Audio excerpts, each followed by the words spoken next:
Serenity Funeral Home. We are a family-owned and operated funeral home where we offer complete personalized funeral services, leading our community in funeral and cremation services. Make an appointment for your pre-need and at-need arrangements by calling us at 702-647-0123. Once again, that number is 702-647-0123. Serenity Funeral Home, caring for your loved ones as if they're our own. Chico Sticks, Pickles, Jolly Ranchers, Mary Jane's, Pop Rocks, Lemon Heads. Should I go on? Bitter Honey, Freeze Cups, Candy Cigarettes. Listen, how about you make your way down to the modern day Candy Lady and see all of this and more? Satisfy that sweet tooth Tuesday through Saturday from 10 a.m. to 7 p.m. at Sight and Sound Candy and more. Follow us on IG at Sight and Sound Candy and on Facebook at Sight and Sound Candy. We are located at 1000 North Martin Luther King on the corner of Washington and MLK. Give us a call, 702-648-4444. Again, that number, 702-648-4444. Thank you.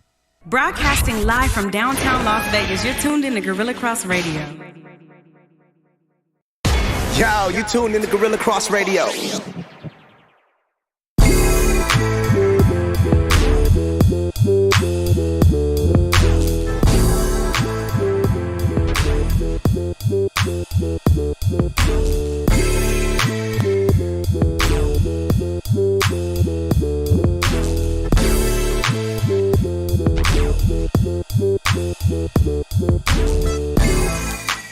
Yo, welcome everybody. Let the Ball Bounce Sports Talk. Another beautiful Saturday afternoon, man. I am your host, Goose Thomas, man. Shout out to Andre Bailey, being a volleyball dad once again this Saturday. And shout out to Bill Logan, man, getting that money, man, working some OT today, man. Sherm is out of town, man, but you got your boy. And we are locked in, man. We got a lot of sports news to talk to you about today, man. Shout out to Quan59 on the boards, as always. Got a lot of sports news to talk to you about, man. The trade deadline has just passed us. A lot of what you would call blockbuster trades, I guess, went down before 3 p.m. Eastern time the other day. And we got a special guest, man, that's going to join the show with us today, man. I call him my little brother, man, but I've learned a lot from this dude, man, and you'll soon hear from him shortly, man. But again, man, if you want to be a sponsor of the show, give us a shout, man. Let the ball bounce at gmail.com. Also, man, got to give so much love to our sponsors, man. Serenity Funeral Home, located on Almond Tree Lane, and Sight and Sound Candy and more for all your sweet tooth needs, located on 1000 North Martin Luther King, Suite F. They are doing actually a pop-up shop over there today, man, for vendors and small business owners, man, that want to show off and show the people their products. So Leslie Thomas is always giving back to the community, man, allowing people to come into her space and present themselves. So yeah, man, I'm excited about today's show. Again, obviously, man, we got, Super Bowl is upon us, man, and we will be giving those picks out here later on in the show, as well as NBA free agent talk. But I want to get into this interview, man, because I've literally watched this dude grow. And when I tell you I've watched him grow, I met him when he was 5. 5 years old is when I met this kid, man. And what I observed from him as a 5-year-old, right now in 2023, I understand what I was looking at him as a 5-year-old to what he is right now as a grown man. And it's such an honor, bro, to have watched him grow, seen his maturation, watched him at pretty much every level of football that he's played, and to know his dad and have been mentored by his father, Mr. Hernandez Hunky Cooper, is an honor in and of itself. But I want to get into this interview, man. We have new linebackers coach at Sacramento State, Mr. AJ Cooper on the line, man. What's good with it, bro? Big bro, what's going on, family? Man, look, bro. I called you. It's funny. We've been trying to actually get you on the show for a while. Of course, when you guys were here for the Las Vegas Bowl, you know, you had all your obligations, man. Really couldn't get to us. I said, man, we gon' get a hold of you, bro. And I call you this morning. Literally, I'm gonna be transparent. I called this man this morning. I said, AJ, man, would you like to come on the show, bro? He said, man, absolutely. No problem at all. And here he is right now, man, Mr. AJ Cooper, man. What's good with you, man? What's going on, man? What's going on, Vegas, man? It's good to be here. I appreciate y'all having me. Man, easy work, man. Now let's get into it, man. We're gonna start from the beginning, man. I mean, you basically growing up in a football home, you watched your father play at a crazy high level. You know, of course, you know, with his stint in the NFL and of course him being Mr. Everything to the Arena Football League, man. Talk about your upbringing in a football home and how it brought you to where you are right now. I mean, yeah, I don't know no other life. You know what I mean? From the time you wake up to the time you go to sleep, it's the lifestyle of, you know, a pro athlete's child. Yeah. So, you know, it's waking up and sometimes him not being there and be already at work. You know what I mean? And you know, us having to go to school, come back and not even see him the rest of the day. You know what I mean? So. Right. Having a mom that, you know, was able to hold it down at home, you know, while my pops was going to do his thing, but learning to embrace everything that comes with it. You know what I mean? You obviously have to share. He's a dad. He's dad to me, but he's so many other things to everybody else. Absolutely. Absolutely, man. Shout out to you. The best part was, you know, being able to travel the world. At a young age, you know, going in and out of Arizona, going to LA, you know, going to these different places, but also seeing what it took to be great. Yes. You know, the sacrifices, but also seeing the rewards of, you know, making other people's day by, you know, maybe signing an autograph or, you know, the happiness people get when they scored the touchdown. Yeah. I learned quickly that, you know, it's not all about us, but the people you serve. Absolutely. You know what I mean? So, but just learning the everyday practices of being great, the sacrifices, and just what it took to do that on top of taking care of a family and all those things. So I was able to be in locker rooms and see how the process worked. You know, just the conversations and the terminology at a young age, not understanding it, now able to feel those shoes and kind of feel what that lifestyle is like now. Everything's coming full circle, really, at this age.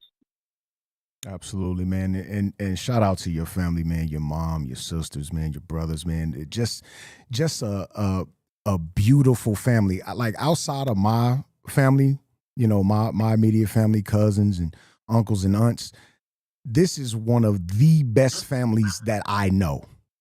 Like those words aren't used loosely, man, because you just can't these days. You just can't use, man, that's a good person, or that's a good dude, or that's a good family. You can't use those words loosely because everybody's just not like that.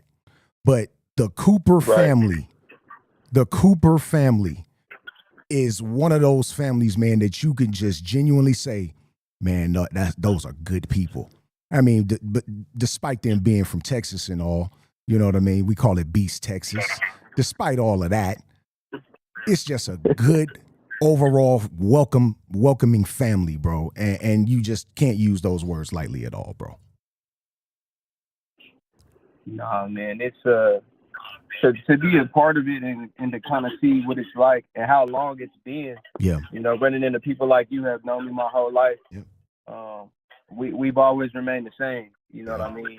True story. Just being genuine. You know, taking care of ours. Yep.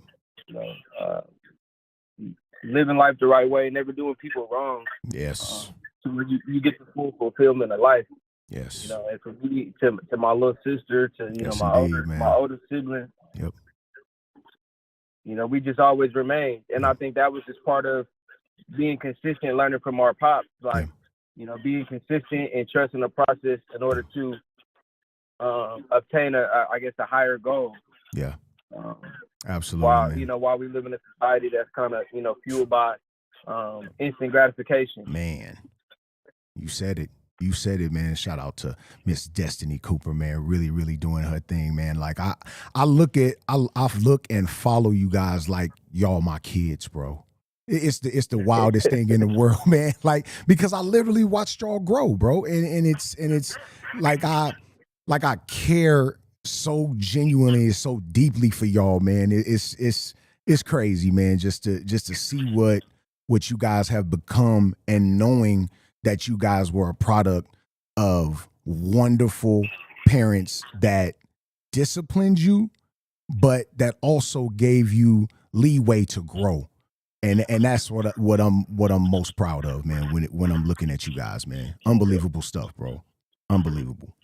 Appreciate it. Yes, indeed, man. So let's get into your playing career, man. You start out here at Canyon Springs High School playing for Pops. How was that? How was it really like playing for your dad, bro? So before even getting into high school, I was playing in youth programs where, you know, other men were able to lead me. Yes. And my pops was playing ball away, and he never got in the way. So he allowed me to be coached and then become coachable. So going into high school, him being my head coach, it was something new to me.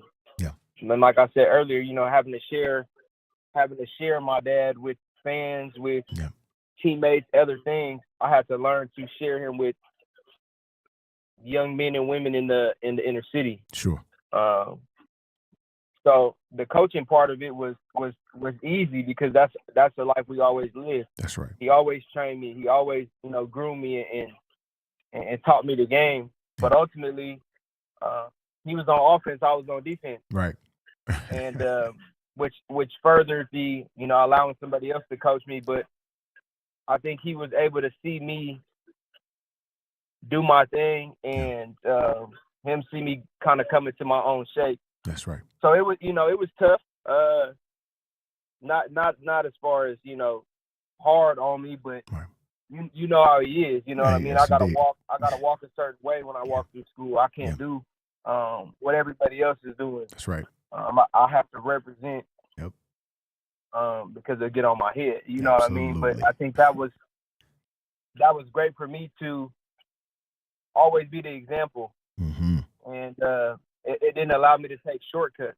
You know, while, you know, other people were able to kind of stray away and get away with things that I couldn't do. But it was always fun because I knew he wanted me to go out there and perform. I knew he was preparing me. But ultimately, I wasn't him. You know, I didn't come up in Texas. I didn't come up, you know, I didn't lose my father at 14 years old. I didn't, you know, come from a small town to where I couldn't be him, but I was him, you know? Yeah. So, you know, that part of, you know, the father-son dynamic, obviously in between the lines, is coaching player. Sure. And, you know, he would coach me just like anybody else. He would treat me just like everybody else. Yeah. Which went along with the consistency and just how we were raised in the household. Yeah. So, never being able to think I was better than anybody else. Obviously, we had the naysayers and, you know, people outside, you know, saying you only got these things because of your dad. You only got, you know, you were named captain because of your dad. You know, dealing with those types of things. But ultimately, that's what gave me the chip that I still have on my shoulder of creating my own. And then being in the shadow of a pro athlete is is a tough thing. So that led into my, my development and me wanting to go venture off into Southern Oregon, where I was able to kind of create my own chapter once we branched apart after leaving Cane Springs. Cane Springs High School was probably the best thing that ever happened to me. Just experiencing what we experienced every day, being counted out as inner city kids, expected to be a statistic and overcoming those odds. But being part of the change of the narrative in North Las Vegas, from being labeled thugs and gangbangers and all these things, and being able to accomplish what we accomplished was ultimately what we were able to achieve from him being my coach and also my father. So from making, we making hot links and stuff after school every day to to raise money for the program. Staying there all day, painting the field, just experiencing, the, I don't want to say lack of support, but lack of support that we had to make up for, and it was a good experience to see. So I learned that more so than the on-field things.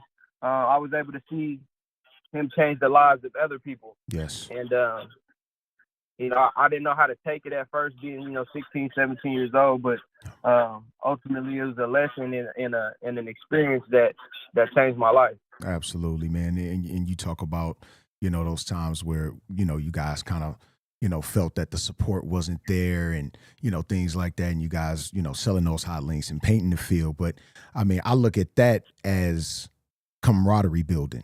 I look at that as, building team chemistry, on and off, and especially off, because if you have a team chemistry off the field and you gain trust off the field, I think it's easy to gain trust on it, because you all know that you guys can play football. Everybody knows that. But what type of a person are you really? Because that's going to prove what type of teammate you are as well. Do you really have my back for real? Are you really going to get out here and grind with me for real? If I really need something, are you going to be there? Or just need you? Are you going to be there, man? And I think, it was a lesson within that. It wasn't just having y'all out there painting fields and selling hot links. It was a lesson to be learned within that, man. And I think you were all mature enough and had a coach that would instill that in you guys, that would never leave you hanging out to dry and just have you doing stuff for no reason.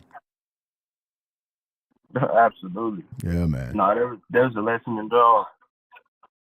Absolutely, man. Absolutely. So you leave Canyon Springs, man.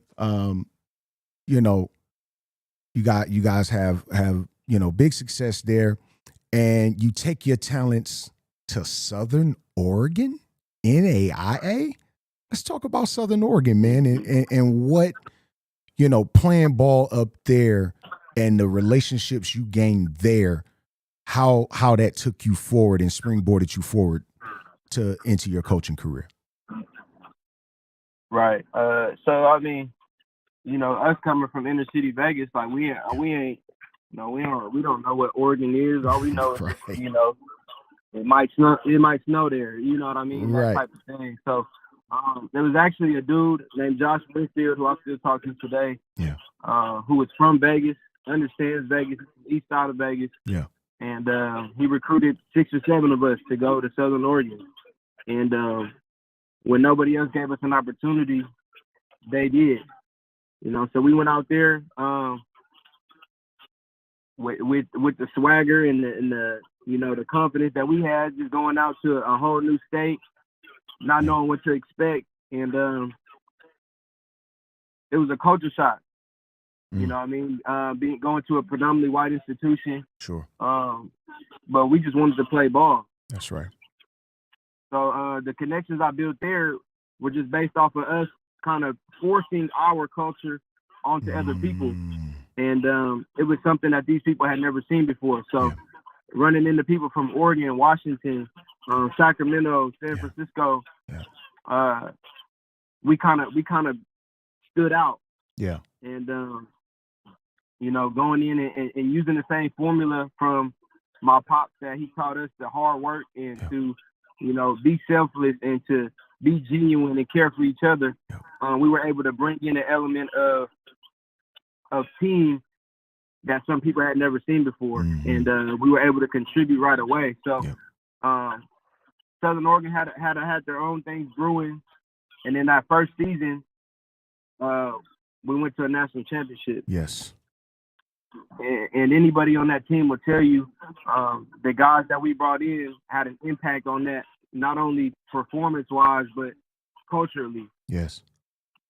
You know, we kind of come from not low self-esteem, but people not believing in us to where we have to create our own confidence. That's right.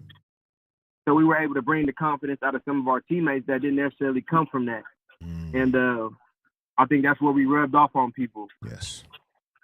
So, you know, I didn't play my first year. I was a red shirt, but I was on scout team every day. And that never changed my approach to the day. Yep. It was to go work hard. It was to go not only to prove people wrong, but to prove myself right. That I can play at this level, and I can be productive, while also being a young leader. You know, so the same thing you probably saw in me at 5 years old is what people of Oregon and people of Southern Oregon in that program saw in me at an early age, at 18 years old. So, you know, becoming a leader after that year, I was the only red shirt to be invited on that national championship trip just based off my character and the way that I led my group and the way that I came to work every day. I was never an issue. I had the discipline of showing up on time, doing what's right. And my aura ultimately is what, you know, had people gravitate toward me. So after that first year, we go back the next year, I become a starter. And then from there, I kind of took off and ran with it. You know what I mean? We kept doing the same thing. We kept bringing in guys that were more like us. We were the standard at that time. So we rubbed off on younger guys as we were supposed to do. And that's just, and it was nothing that we tried to do. It was something that became a part of us.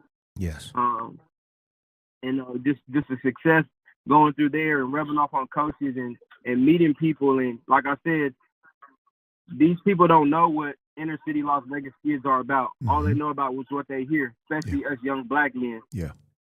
So having the confidence to force our culture on them and let them know, you know, what we're about. We're about family. We're about connection. We're about listening and nurturing. Yeah.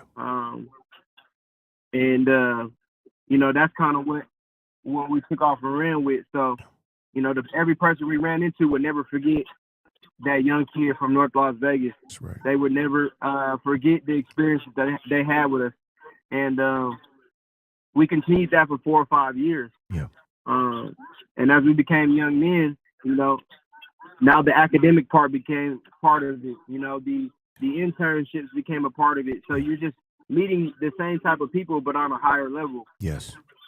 So I interned with a car dealership, and these people own huge companies, and you know, I was able to go to golf tournaments and, you know, meet these CEOs and kind of just tell them my story. Yeah.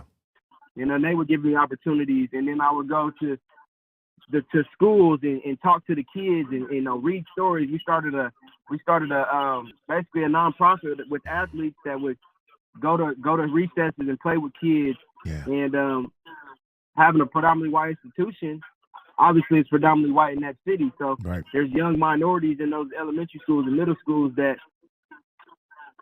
don't understand their culture. And we went to talk to them and they could understand us and relate to them. Yeah. So it's just those little things like that we kind of just did naturally, but it actually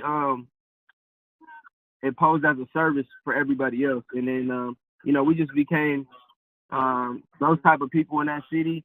And then from there, we started to become the men we are today. You know what I mean? Just off the practices that we were preached at 16, 17 years old. So from there, the connections continued, and that's how my coaching career started. I knew I wasn't going to the NFL. I'm a 5'8", 165-pound corner.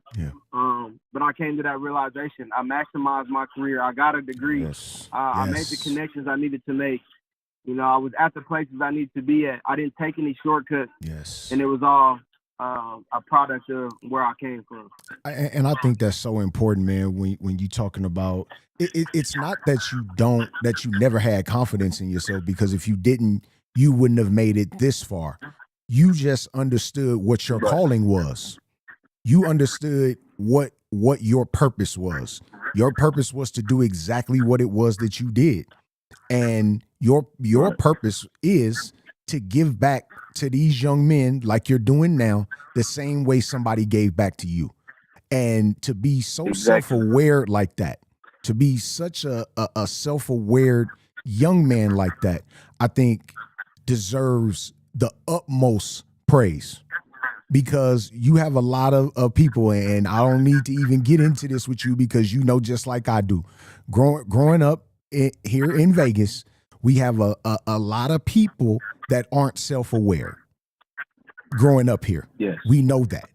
So for you to have that about you and have that, I guess, gene instilled in you is beyond worthy of praise, man. And now you have parlayed that, for lack of a better term, into this unbelievable coaching career, man. Let's first get into your time at Oregon State and how that came about.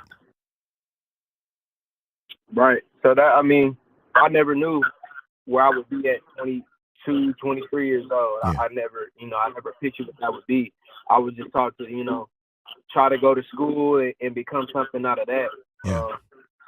But once I finished at Southern Oregon, I'm trying to figure out what my next step would be after college. I knew I had a semester left of school to figure it out. So I'm sitting there, filling out resumes and, kind of trying to figure out what I'm going to do. And, I get a call from one of my former coaches who recruited me, who was no longer on the staff. He had moved on. Yeah. And he hadn't coached me since my freshman year, my redshirt freshman year. Yeah. And he had just become a head coach at Central Washington, a Division II school. Yeah. And all he remembered was my character. He remembered that, how I went about my day, how I treated people, and just kind of my standard. Yep. And just from that impression in that short 2 years we were together, he trusted that and offered me an opportunity to come up there and start a graduate assistant position, coaching corners. Yes. I played corner. I had known this coach, so this was that part of that my story, right? Yes. Of not being under my pop's shadow. I could have, Yes. Gone to San Diego State and started a coaching career right under him. But Yep. I got this through my character. Yes. Yes. And my name. Your merit. So I went there. Yes. Went there 2 years.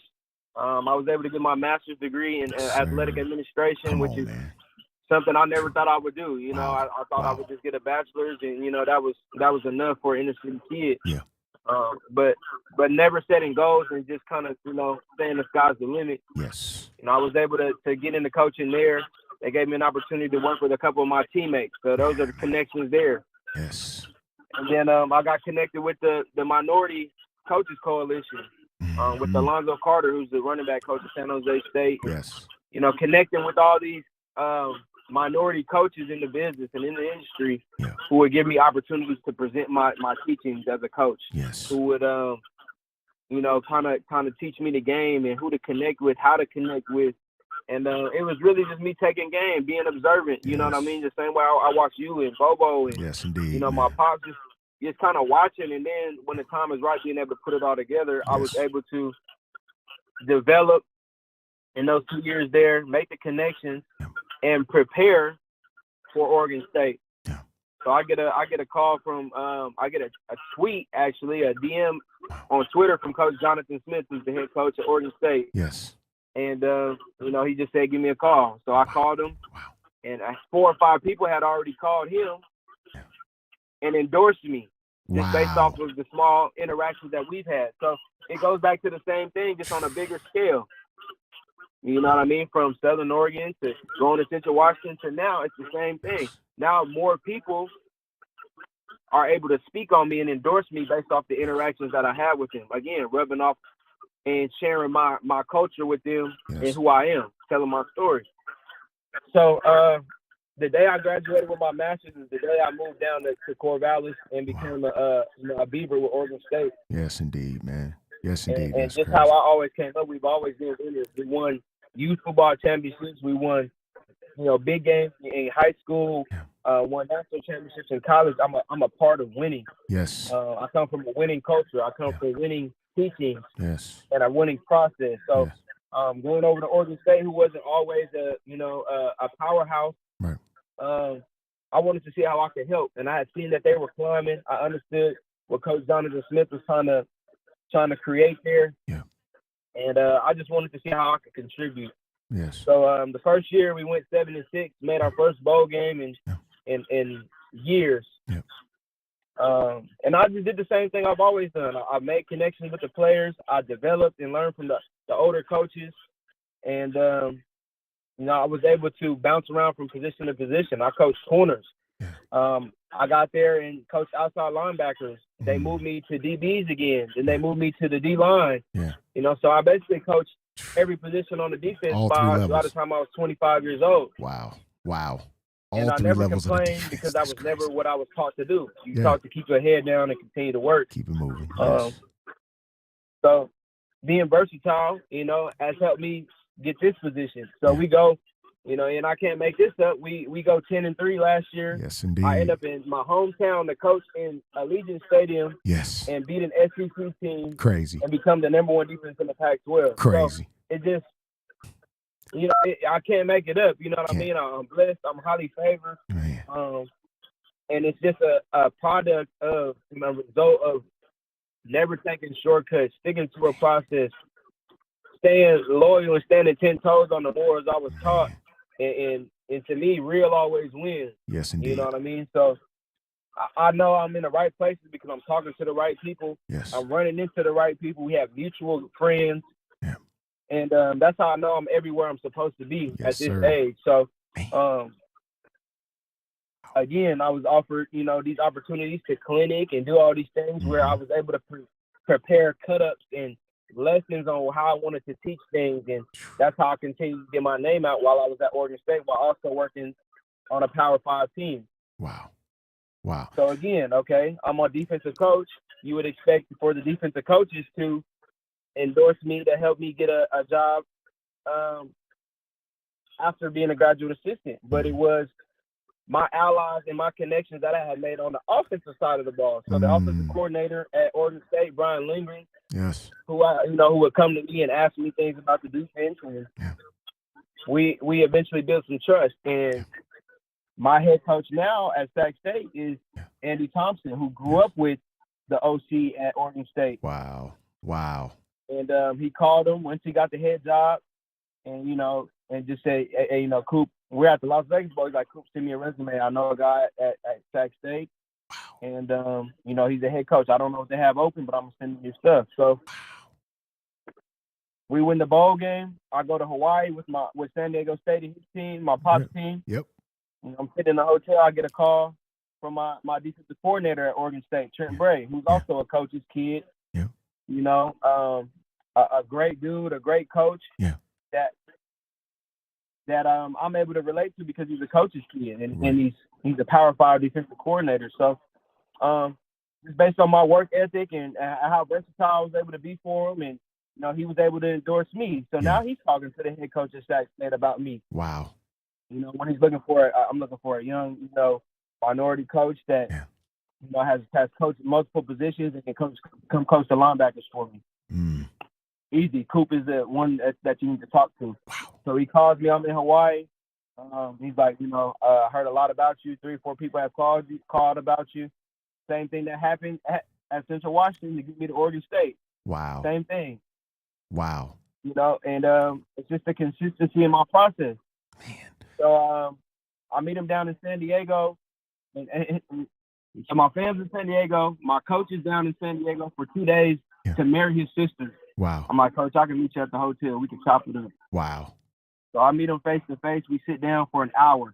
Wow. And he wants to kind of just get to know me and let me know what he wants to do with the job. So I get back to Oregon about a week later. He tells me he wants me to interview, and I'm ready to interview for a position that I coach, but I'm not an expert in because of my versatility and being able to go to these different positions because of people believing in my ability. Yeah. Again, the sacrifices I had made 2-3 years ago. Full circle. I interview, I get the job the next day. I'm in Sacramento a week later. Wow. And based on the connections I made at Southern Oregon, because this is 4 or 5 hours from Southern Oregon. Yeah. All my Sacramento teammates, San Francisco teammates are out here. That's crazy. So now I know people out here that, I can stay at their house until I get an apartment. I can go to their restaurant they own. I can go, watch the Super Bowl at their house tomorrow. Wow. And it's already feeling like home because of the connections I made.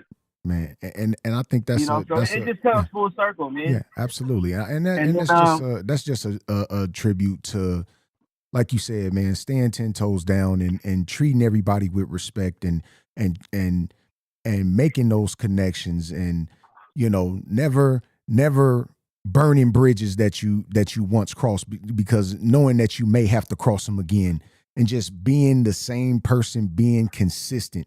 Like you said earlier in the conversation, man, that's how these things come to fruition, man. Big time.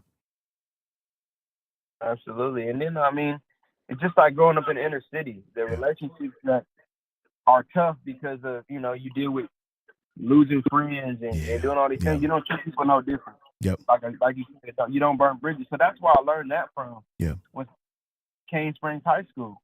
No matter how people treat you, you don't treat them the same way. Yep. You know what I mean? And that's kind of what's helped me. And now, a week ago, the legendary Donnell Pumphrey, who was my high school teammate. Shout out DJ Pumphrey. All-time leading rusher in college football. Yes, sir.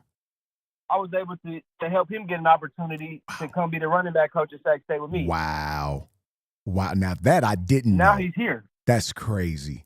Shout out DJ Pumphrey, and man. This happened. You know what I mean? But this is my brother. This is somebody I've been to war with.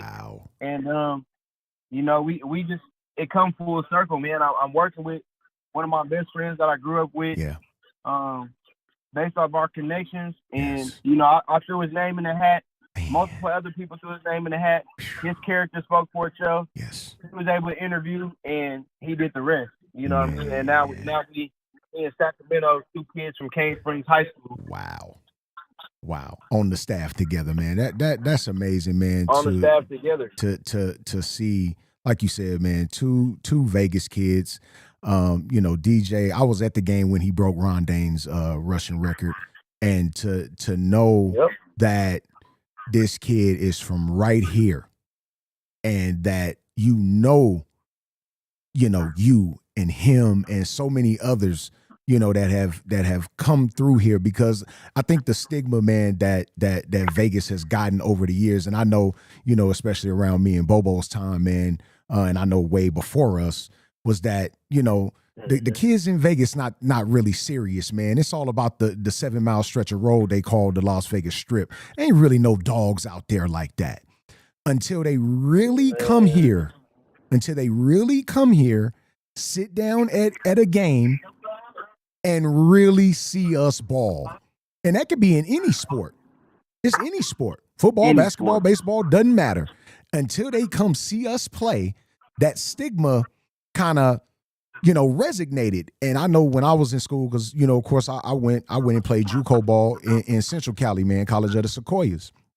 And, of course, had a chance to play against my high school quarterback, Lawrence Turner, who eventually went to Oregon State. Had a chance to play against him. A couple of my teammates, from Miami, at that time, Frank Gore was the man, coming out. And, I told him, I said, hey, man, we got a cat, that's a senior right now. Of course, this was 2001. We got a cat that's a senior right now, man, named Steven Jackson. That's a real dog, man. And he like, oh, okay.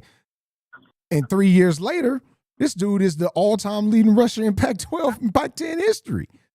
So, I mean, like we until people come here and really sit down and know what we're about, They'll never understand it, man. We've had so many people, and I'm just talking about the people that were around my time, the Richard Sieglers, and these are guys that just went to Oregon State. Lawrence Turner, Right. Steven Jackson. Those guys just went to Oregon State. We've had so many that have come, man, and made an impact, on the college and even pro level that, man, we could sit here all day and talk about this, man. But I mean, I just want you to know, man, that I'm so proud of you, bro. I don't think people really, understand the journey that you've taken and really understand the hurdles that you've had to leap over to ultimately, and this is the crazy part, bro, you still young. You just starting your career. You haven't even really got started yet. Yep. Let's be honest. You haven't even got started yet, bro. You haven't, man. I see so much in front of you, bro. Just a ton in front of you, man. And it's an honor to have witnessed the entire maturation process for you, man. It's unbelievable, man.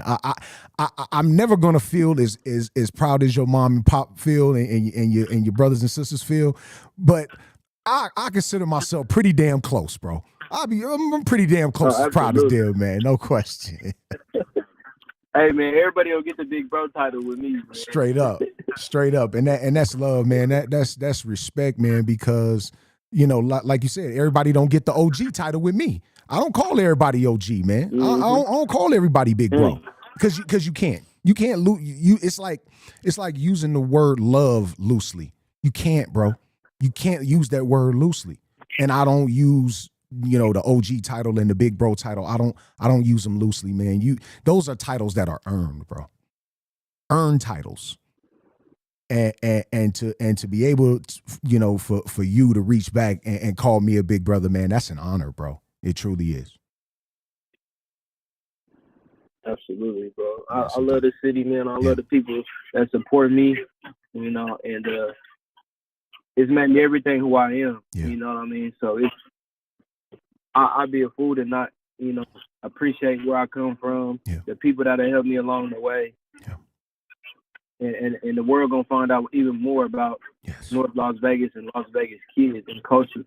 Yes, man. Fully agree, man. But I gotta make it up there to SAC, man. I gotta make it up there to SAC to see you, man. I heard it's some good golf up there, so I must make a trip. Man, we gotta hit this course. It's good, man. Everything up here. Yes, sir. Absolutely, man. I had a chance to play the West Coast National flag football tournament up there at Grant High School, man, in Sacramento.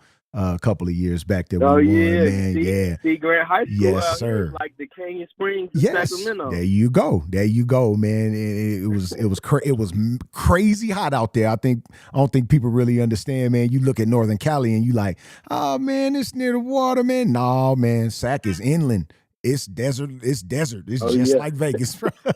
It's baking up there, bro, in the summertime, man. But hey, man, we got to get you up here. They got the celebrity golf tournament up here. I got to get up there, man. We got to get up there, man. Play some golf, man. Smoke some cigars, man, and just chop it up, G. We have to do it, man. No, bro. Yes, indeed, man. Well, AJ, man, I appreciate you, man, taking this little time, bro, that you have, because I know you being a busy dude, man. Time is spread thin for you, man. I appreciate you coming on to the show today, man, and giving us your story, man, and continue success from everybody on the LTBB page, man. I know you chime in from time to time and check us out, man. Everybody absolutely loves you on the page, man. We appreciate you, man, and good luck for the rest of your journey, man, because I'll be here for it, bro. Appreciate you, brother. It's good to see you doing great things indeed, too, man. big bro. So no doubt, man. It's all love for me, man. I appreciate you, man. Yes, sir, man. We appreciate you, man. Look, man, AJ Cooper, Sacramento State linebackers coach, man, newly instated Sacramento State linebackers coach, man, on the line with us, man, here on GorillaCross.com, man. We appreciate him for giving us a little bit of time, man. Sharing his story, man, growing up as a Las Vegas kid, man, and growing up playing his ball here, ultimately going to Southern Oregon, man, and really doing his thing, winning a national title, and starting his coaching career thereafter, man. Looking for big things from one AJ Cooper, man. Just crazy, man. Again, man, you are tuned in to Let the Ball Bounce Sports Talk, man. I am your host, Goose Thomas. Got a lot to get into here, man, in this last 20 minutes of the show. The NBA trade deadline happened. A lot happened that day. A lot of draft picks were essentially just thrown out there. Here, you need a draft pick. You get a draft pick. Everybody gets a draft pick. How many draft picks the Utah Jazz sitting on right now, Quan? It's like I think they got Utah and OKC have major amount of draft picks. OKC I think has 29. OKC has ridiculous draft picks. 29 or 30 draft picks for the next 3 years, bro. Yeah, a lot of first rounders too. That's crazy. That's insane. And they're already a good young team, so they did it the right way. Get rid of everybody. No doubt. And we're going to be really bad for a few years, but we're going to have some exciting young players. Yep. And that's going to keep butts in the seat. Yep. And, they're going to build a squad for sure. The right way. The way a franchise like that needs to. Yes. Absolutely, man. I totally agree, man. So the first big move in my mind was Kyrie Irving to Dallas. That was what happened first and foremost. That was the big move. Now, the question is, and this is a lingering question, will he re-sign with the Dallas Mavericks? Because originally, before any of this took place, I think people forget this, Kyrie Irving asked for an extension with the Brooklyn Nets originally, right? So they couldn't come to terms. Then he immediately asked to be traded. He gets to the Dallas Mavericks. And what I'm looking at, I mean, they could be okay. They could be all right. Him and Luka, probably the best scoring backcourt duo in the league currently. I mean, we haven't seen, not probably. They are. Yeah. They are. I mean, let's keep it a buck. I mean, of course, we're going to get into Kevin Durant. They got to the final, the Western Conference Finals with Luka and Jalen Brunson. Yes. This is a Jalen Brunson major upgrade. 10 times major upgrade to Jalen Brunson. So my question, in your opinion, will Kyrie Irving re-sign with the Dallas Mavericks? And thinking of you really got to think about this. No, bro. It's too hard to know because he was for sure staying with Cleveland. He was for sure staying with Boston. Yeah. You don't know what's on his mind because you can't read his face to know what he's going to do. Sure. I think it depends on what Dallas does in the playoffs. If they go far, if they go to the Western Conference Finals, I could see him re-signing with them. But at the same time, they could go to the finals and he could still not re-sign with them. Right. I really don't know. I don't know. It comes to the point, where does this man want to live, I think. Yeah. And does he want to win another ring before he retires? Mm-hmm. I think him and Luka could be really good together if they learn how to share the ball. I think they could be great. So I would like to see him stay there and see what him, because Luka needs another superstar. I don't want him to be stuck being kind of how Dirk was before he finally won his ring in Dallas. But because people stay loyal to Dallas. Yeah. But with this trade, they gave up some very key players. I think that's kind of going under the radar, bro. Because if they get Terrence Ross, that'll be a huge upgrade. And I think they'll kind of will save face with that one if they get Terrence Ross. And we were talking before the show. I think they're going to get a lot of buyout players because you look at those teams. Phoenix is going to get some buyout players, and Dallas is going to get some buyout players. So I would like to see him stay there. Obviously, if he goes to Lakers, that's my ultimate choice. But even with that, I don't know. I don't think LeBron cares about basketball anymore. He's done after he got the scoring record, and now he's not playing 2 games in a row. Right. And if you notice, every game, when Lakers lose, he's smiling and laughing after the game with the other team and stuff. Sure. And I haven't liked that body language all season. But anyways, with that being said, I'm not sure if he wants to really go back with LeBron. I think they play this little game like they miss each other and love each other. Sure. I don't think he likes LeBron at all, to be honest. Really? I would love to see him stay in Dallas, and see what him and Luka could do. That. And I wouldn't mind him going to UNLV right now to help with this blowout. Yeah, UNLV's getting axe murdered right now. Well, not as bad as they were. It was a little worse than that. It was 20 points at halftime. Yeah, it was a little worse than that. They've kind of closed the gap a little, I guess you could say. But they've never been able to beat San Diego State since Kawhi Leonard was there. Yeah. It's been a long time. But yeah, I'm a little bit along the lines with you. I would like to see him stationary. But I also think that he's been exonerated of a lot of, how can I put this? Not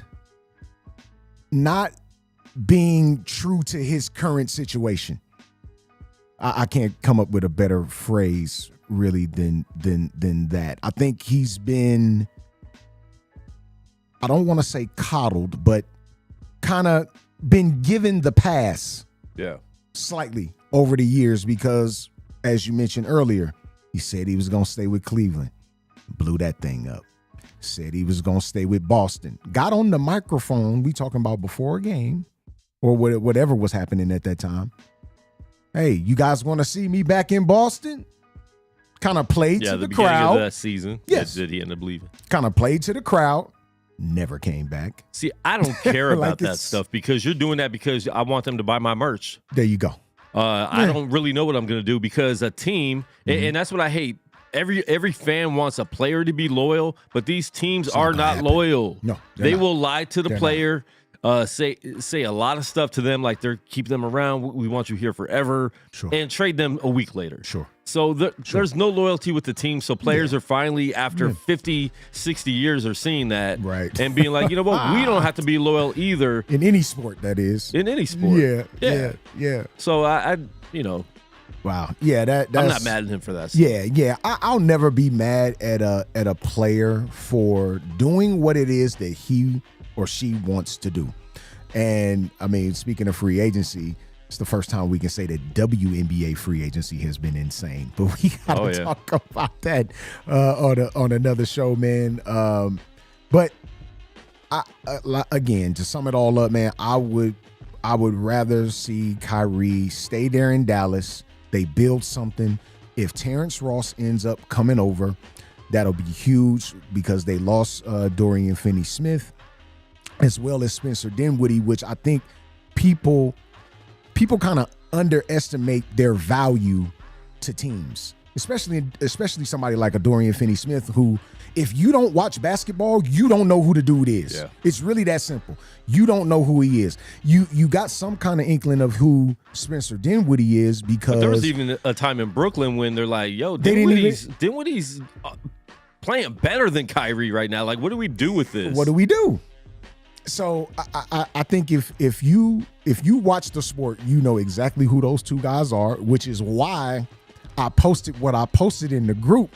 I got a couple people that laughed at me, but if you understand basketball and what those people mean to rosters, to that roster that they were, especially Dorian Finney-Smith, you would know that what I was saying wasn't too far off the cusp. Now you can make your choice either way, and it won't be wrong. Two things can be right at once, right? Yep. Kevin Durant is Kevin Durant. We know who Kevin Durant is. That's not why. That's no reason to even get into that. Yeah. But when we're talking about a team and how everyone can do their jobs, front court, back court, and defensively, I don't think that was far off, bro. I could be totally wrong about all of this and the Nets not win another basketball game. I really could. But looking at the situation at face value, I personally think the Nets got better as a team. My opinion.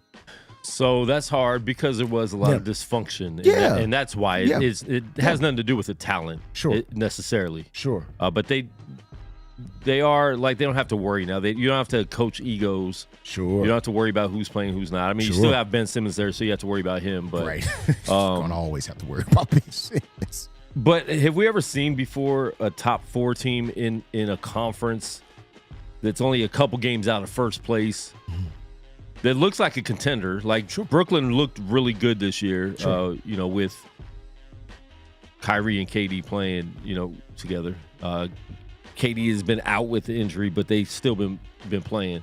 But have we ever seen at the trade deadline a team that's in finals contention go and trade their 2 best players? I don't think we've ever seen like superstar players. No. We've never seen that. No. Like they had a chance easy to win the East this year. Yes. Oh, absolutely. They're definitely they were the 4th top 4 team for sure. Boston, Milwaukee, Philly, and Brooklyn.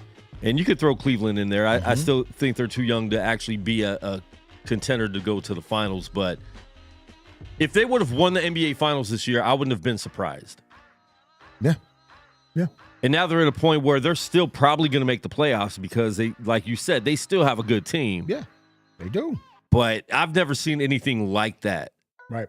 And to see Kevin Durant all of a sudden ask, like, all right, get me out once Kyrie did get traded. Sure. He already knew. He's like, nah, you're not doing that. Yeah. Like, not finna do that to me. You're not finna leave. You're not finna hang me out to dry.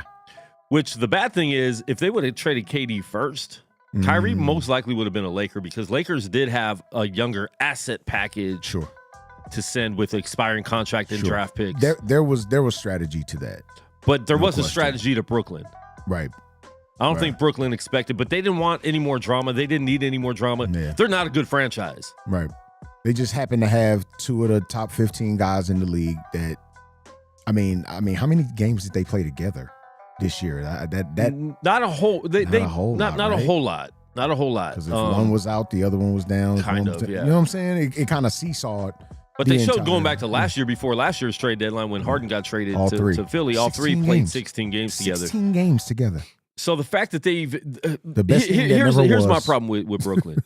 The fact that they listen to their superstars and trade them so quick instead of saying like, "No, let's work this out." Like that to me, if you can't work out 3 superstars to play together more than 16 games, be like, "Hey, we're gonna get this done. Yeah, let's chill a little bit." Right. That to me shows a lot more about the organization not trusting themselves to be able to manage that. Yeah. Instead of just like, okay, weird. oh, you want to be okay, you can be traded. That's weird. Like what? You're correct, man. It really doesn't make sense at all when you have 3 of the top 20 guys. Should have been the best offensive team of all time. No question about it. Could have made Golden State kind of look like a weak offensive team. Yes. Literally, because you got a dude in Kevin Durant that can score on all 3 levels. You got somebody like James Harden who can basically score on all 3 levels, and somebody like Kyrie Irving that kind of encompasses both of those guys that can score on all 3 levels and is the best ball handler on the floor. Yeah, you can't make that work. That says something about the franchise, the front office versus any of those 3 guys. I'm a player guy. I'll never completely blame things on players. Now, unless it's something blatant that we can all see, then I'll go forward with it. But when you're talking about something like that, come on, man, that's front office, man. There's really no other way around that. You can't. It's non-debatable. Yep. So, I mean, looking at that team going forward, I mean, what are they, 30, 33 and 22 right now, something like that? 22. Okay. They're in 3rd, sitting in 3rd, 4th? They're 5th right now. Okay. So Boston, Milwaukee, Philly, Cleveland, and Brooklyn. Okay. Now, unless they just completely wet the bed, which I'm not anticipating, that team we'll see how they're constructed, once the dust settles here. But I think they can maintain themselves after the All-Star break and possibly go in and make a decent playoff run. Because the game after the trade, they look good. Yeah, absolutely. And they have young players that are hungry. Yes. And young 44 points a game Woof. has been balling. Woof. Thomas. Yeah. Oh God. So I mean, kid listen, is and I think they ridiculous. look at that too, and it's like, you know what? Let's just because Just cut all Brooklyn's ties. best time ever. And not saying it was their best team ever, but their best time was with that young squad that overachieved with D'Angelo Russell, LeVert, and that was fun to watch. Right. You didn't have to worry about the superstar being grumpy or being mad or sitting out. You had Not at players all. that were hungry, and I think that was Brooklyn's best time in basketball Yes. at that time. I agree. Because you went from Kevin Garnett and Paul Pierce, Right. horrible trade that was you traded for terrible. those old guys. That was terrible. And then you went to that, which I think just even the fan base was more, in tune with that type of squad. And I think that's the type of squad they have again. Yeah. With all these young players that are just hungry young players that are all really good and athletic. Sure. Some other trades go down. Noteworthy, of course. Funniest trade. Kevin Durant to Funniest the Saints. trade, real quick. My bad. I didn't mean to cut you off. What was the funniest one to you? Someone didn't play all year because his team would not play him. Yeah. So he goes and signs with the Clippers and gets traded back to the team that wouldn't play him all year last year. John Wall. Shout out to John Wall. He gonna get bought out, man. That has to be a buyout coming. Did man. Houston hate him that much to trade for him? I think so. But this is the thing, and we spoke about this on the page. Houston, they're dysfunctional. They're the baby brother to the Brooklyn Nets. Very, very dysfunctional franchise. Like they're the anti Oklahoma City Thunder. Like the Oklahoma City Thunder were bad for a stint, but they were actually doing it for something. The Houston Rockets stink because they stink. And I am so glad that Eric Gordon, who is a pro's pro, never complained, never moaned. You could tell in his face that he wanted to, though, because he's the vet over there doing everything right, playing ball the right way over there with these young dudes that really don't care about basketball right now. They just care about making money and being seen by tons of women, which is what usually young dudes care about. They don't care. They don't care about being a pro right now. They don't. No matter how hard Especially Eric in a city Gordon like tried, Houston. and especially in Houston, Texas, for anybody that has been to Houston, Texas, they don't care, bro. They really I think don't. it's whack how They long don't. it's taken them to finally let Eric Gordon go. Yeah, that's that crazy. should have been 2 They years held ago. him hostage, Yeah, bro. that should have been 2 I years think ago. Eric Gordon was held hostage. He could have really been helping another ball club win games at a cheap price. He's not even expensive, though. Eric Gordon's not expensive. What is he making?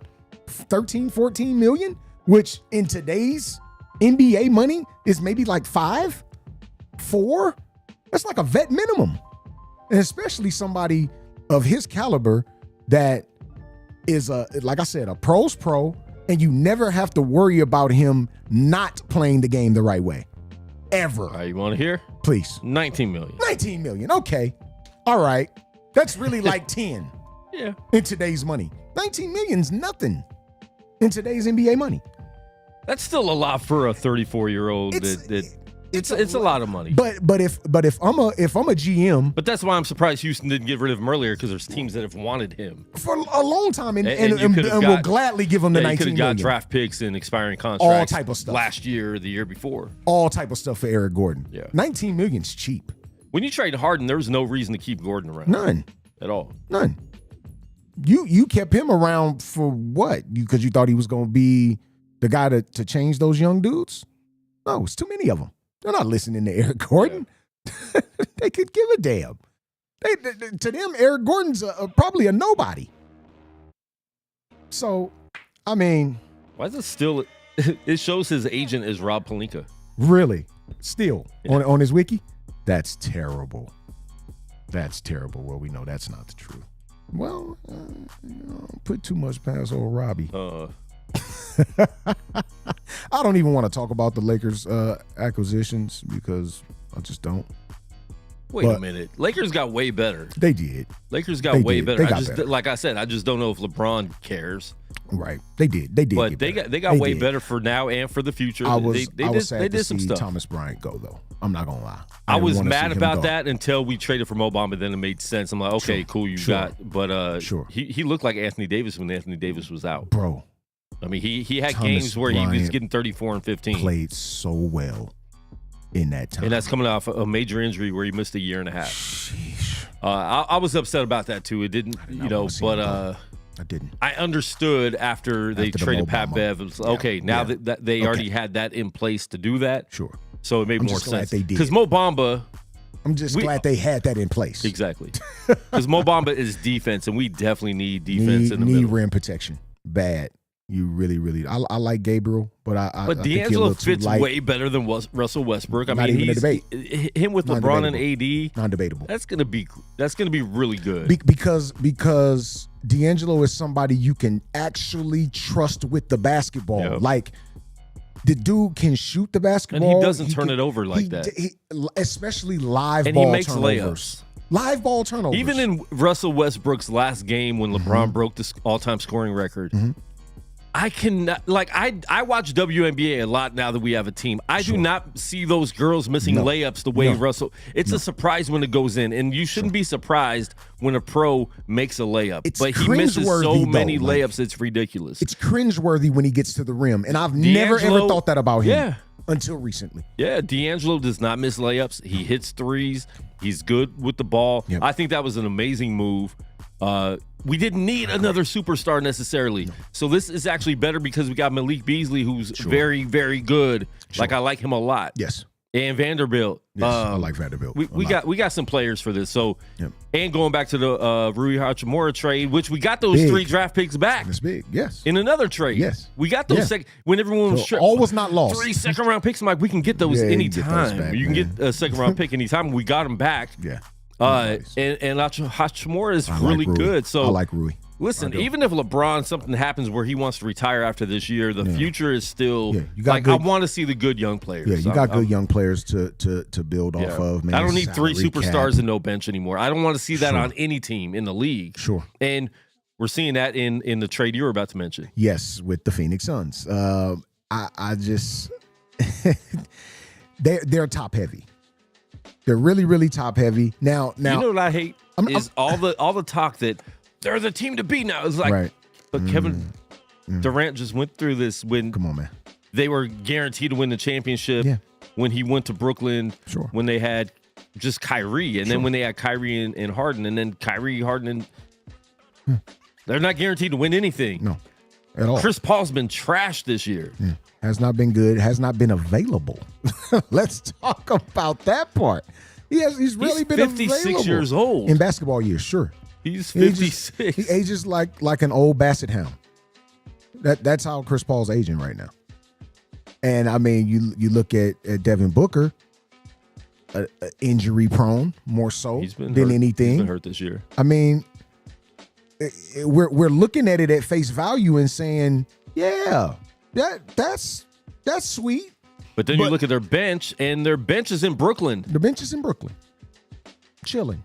They lost some really good players. I never thought. And 4 first-round draft picks. I think people forgot. I don't think people read that part. No. They lost really good players and 4 first-round draft picks for a Kevin Durant that, real talk, at his age is one major injury away from retirement. Right. It's really crazy, man. Like, I just never thought, bro, that the Suns would trade away the players that they did, bro. Like, I never. And they were trying not to. It was one of those things where, like, this is the only way you're getting Durant is if we get, because that was the trade scenario in the summer too. Yeah. But Phoenix wasn't trying to give up near as much as they actually gave up. Sure. So you almost look back on it like you should have just made this trade in the summer, because then you could have had a whole season with him. Absolutely. And I just, again, we're talking about bench. Their supporting cast essentially is in Brooklyn. Their entire supporting cast is in Brooklyn with the exception of Torrey Craig. You can honestly say that Bridges was maybe their second best player this year. Yes, he definitely was their best defensive player. Yeah. That's non-debatable because you got your two guard that doesn't play any defense at all. Yep. Mikal Bridges was your best defensive player. So, I mean, do you want to throw DeAndre Ayton in there as a I don't think he's that dope of a rim protector. He's decent. He's decent. But does that make him happier? Because he hasn't wanted to be there. No. Does that make him happier just because, so now you got Bismack Biyombo, Torrey Craig. Right. And they said Torrey Craig might start, bro. Jock Landale, Damian Lee, Saban Lee, Josh Okogie, Campaign, Landry Sham. I mean, TJ Warren. Yeah. Then they threw TJ Warren in that trade. They just threw him in there and sent him back to Phoenix. They don't have a bench at all. They do not have a bench at all. They're relying on their 5 starters in Campaign. And they're praying for some buyouts that they can pick up. That and I'm not sure what their money looks like, but right. I don't know, man. I don't know. That's a little tough for me, bro. I would have almost, and I know they got a brand new owner, and he wanted to make a big splash. I think the Nuggets are still a better team. Yeah, Nuggets are still a better team. I would team. take the Nuggets. Nuggets are still a better basketball team. They have in a my bench opinion. and starters. Yeah. So, I mean, we can go on and on about this trade stuff, man. Big splashes made, and we just spoke on a few of them. But there's a game tomorrow, a very, very important game tomorrow afternoon, and it's called the Super Bowl. Who you got, bro? I need one word answer. Who you got? One word. I hate them both. I don't even hate the teams. I hate the fan bases. The Eagles fans that swore they always shut your defense down. No, you didn't. When the defense was on the field for 4 hours. Yeah, that's tough, man. So I hate them. So I'm gonna go with Kansas City. Okay. Even though their fan base is ridiculous too. Yeah. I love Pat Mahomes, but I do a lot. He's also becoming the most overrated athlete ever. Really? Don't call him the Michael Jordan of football. He's not. He's not. Stop. Let's not do that. There's a lot of good. And he's somebody really, was saying really, really, really good. But let's not do that. They were saying Joe Burrow's not at the same level as him. I'm like, yes, he is.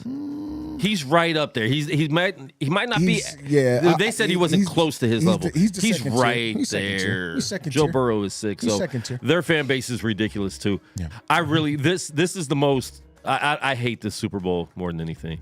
I hate it. So I'm going to go with Kansas City. Okay. I don't care. Okay. I don't even want to watch it.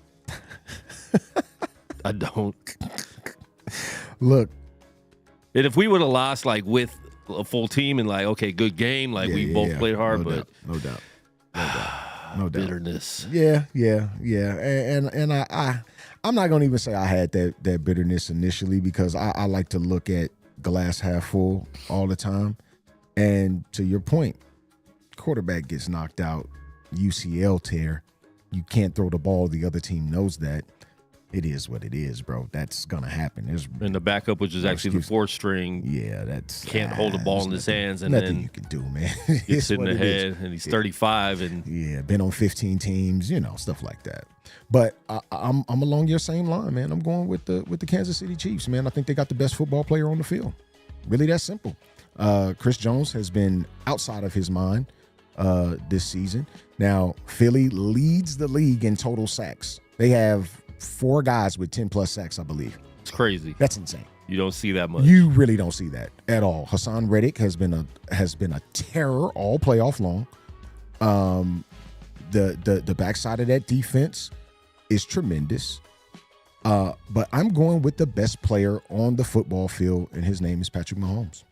And we'll see how that ankle feels after 2 weeks, which we've all had hurt ankles. High ankle sprains, man. You're a lot better after 2 weeks, though. Sure. You're a lot better after no 2 doubt weeks. about it. And with treatment and technology the way it is now, I think Patrick Mahomes will come out just fine. He'll use every single weapon he has.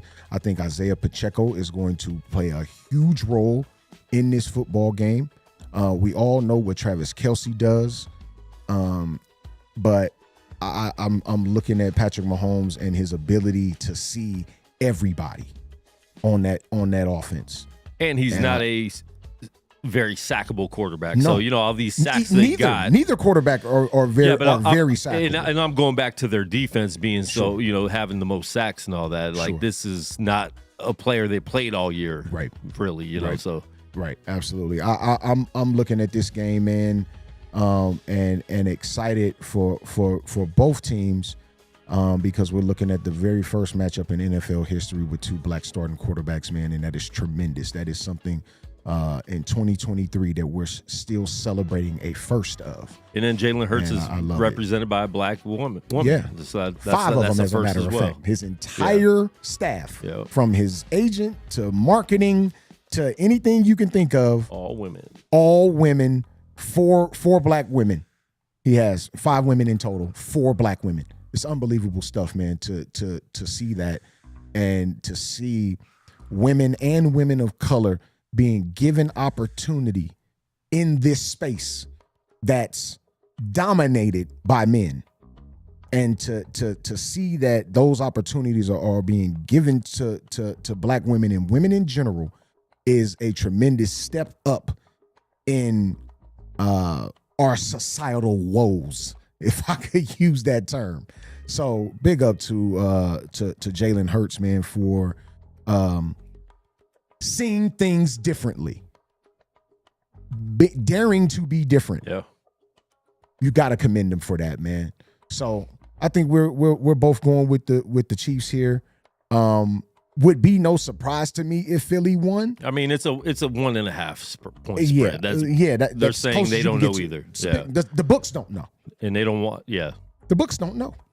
That's the best way to not lose. That's the best way to not lose. Yeah. Exactly, because it's pretty even money on both sides. So, hey, I think what's really going get the books over the top are these prop bets. The way they have them set up. I looked at them earlier today, man, and those prop bets are set up crazy. Yeah, they're insane. So, yeah, man, what a show, man. Thank you again, man, to Mr. AJ Cooper, man, linebackers coach over there at Sacramento State University, man. We appreciate you, brother, for taking your time chiming in with Let the Ball Bounce. Again, man, shout out to our sponsors, man, Serenity Funeral Home and Sight and Sound Candy and More. Shout out to Dre Bailey. Shout out to Bill Logan, man. Shout out to Sherm the Worm, man. The entire Let the Ball Bounce family. Get us anywhere on Facebook, anywhere on Instagram at Let the Ball Bounce. Let the Ball Bounce at gmail.com. Let the Ball Bounce on Twitter, and that's with 1 T, man. Give us a shout, man. Holla at us, bro. And if you scared, you better go to church. Yeah.